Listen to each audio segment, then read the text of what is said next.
जय श्री कृष्णा, जय श्री श्याम। भक्ति ज्ञान गंगा के प्रिय दर्शकों, एक बार फिर से स्वागत है आपका आपके अपने चैनल भक्ति ज्ञान गंगा में। एक बार एक साधु बाबा भ्रमण पे निकले और भ्रमण करते करते एक गांव में जाके पहुंचे। गांव के लोग बहुत ही धार्मिक थे, बाबा जी का बहुत स्वागत सम्मान किए और बाबा जी से निवेदन किए कि बाबा जी आप कुछ दिन मेरे ही गाँव में रुकिए और रुक के हम लोगों को कथा प्रवचन सुनाइए, हमारा भी जीवन धन्य होगा। बाबा जी को यह बात बहुत अच्छी लगी और बाबा जी गांव में रुक गए। गांव के लोग एक मंदिर पे बाबा जी का रहने के लिए व्यवस्था किए। वहीं नित्य प्रति गांव के लोग जाते, बाबा जी से कथा प्रवचन सुनते थे। बाबा जी कथा प्रवचन गांव के लोगों को सुनाते तो थे, लेकिन दूसरों को भी बहुत ज्यादा देखते थे कि दूसरे लोग यहाँ के क्या कर रहे हैं। संयोग बस मंदिर के कुछ ही दूर पे एक वैश्या का घर था।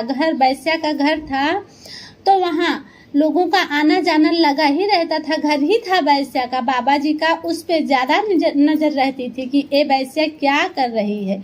अपने काम पे कम ध्यान देते हुए बाबा जी उसके अवगुण पे ज्यादा ध्यान दे रहे थे कि ये क्या कर रही है।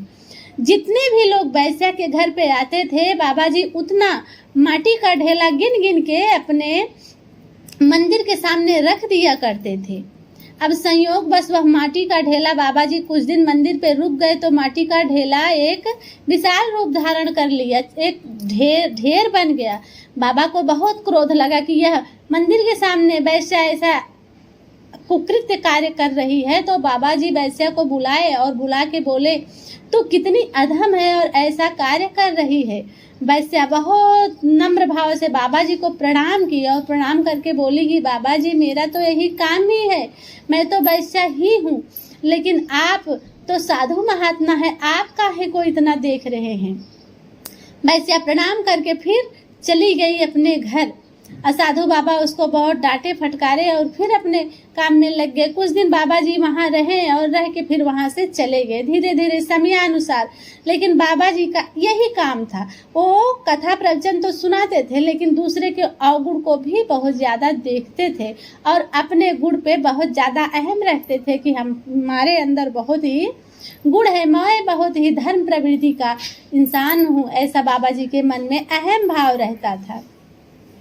समयानुसार बाबा जी भी स्वर्गवासी हो गए और वैश्या भी स्वर्गवासी हो गई। यमराज के यहाँ जब बाबा जी का और वैश्या का दोनों का रजिस्टर खुला, समय का हिसाब हुआ कि कौन अपने जीवन में कितना धर्म कार्य किया है, कितना अधर्म किया है, तो वैश्या के पुण्य वाले पलड़े भारी पड़ गए और बाबा जी के पुण्य वाले पलड़े हल्के पड़ गए। बाबा जी यमराज से बोले कि यह मेरे बात समझ में कुछ आई नहीं। वैश्या जीवन भर कुकृत्य कार्य करते हुए भी यह पुण्य की भागी है और मैं जीवन भर भगवान के नाम की माला जपा। अपने आप तो आप दूसरों को भी भगवान के नाम की माला का प्रचार कराया, भगवान के नाम का जाप किया, तो मेरे पुण्य वाले पलड़े इतने हल्के क्यों। ऐसा बाबा जी यमराज के यहाँ बोल रहे हैं। यमराज बोले, सुनिए बाबा जी, आप अपने जीवन काल में धर्म करते हुए भी अधर्म कर रहे थे और वैश्या अधर्म करते हुए भी धर्म कर रही थी। यह इसका जो कार्य था अपने कार्य में रत थी, दूसरों के गुण अवगुण को नहीं देखती थी और आपका जो कार्य था अपने कार्य में रत रहते हुए भी आप दूसरे को के अवगुण को देखते थे। इसलिए आपके पुण्य वाले पलड़े हल्के हैं और पाप वाले पलड़े आपके भारी हैं। इसीलिए हमेशा अपने कर्मों का ध्यान करना चाहिए, हम क्या हैं, कैसे हैं, अपने आप को हमेशा देखना चाहिए, अपनी अच्छाई और बुराई को देखना चाहिए। दूसरे के अच्छाई और बुराई को देख के नहीं कुछ करना चाहिए, क्योंकि हमेशा जीवन में अपने आप को सुधारो, दूसरों को सुधारने की जरूरत नहीं। दुनिया सुधारने चलोगे तो खुद नहीं सुधर पाओगे। आज की कहानी कैसी लगी कमेंट बॉक्स में जरूर बताइएगा। तब तक के लिए जय श्री कृष्णा, जय श्री श्याम।